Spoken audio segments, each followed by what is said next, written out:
फैसलाबाद के नवाही इलाका फकीरवाली पुराना बाजार में स्टेशनरी और किताबों की दुकान में शॉर्ट सर्किट के बाइस अचानक आग भड़क उठी, जिससे लाखों रुपए का सामान जलकर राख हो गया।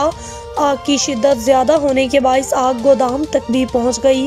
रेस्क्यू जराये के मुताबिक अभी तक आग पर काबू नहीं पाया जा सका। 1 घंटा गुजरने के बाद भी फायर ब्रिगेडियर का अमला अभी तक मौका पर ना पहुंच सका। लोग अपनी मदद आप के तहत आग पर काबू पाने में मसरूफ। पुलिस थाना फकीरवाली भी मौका पर पहुंच गई।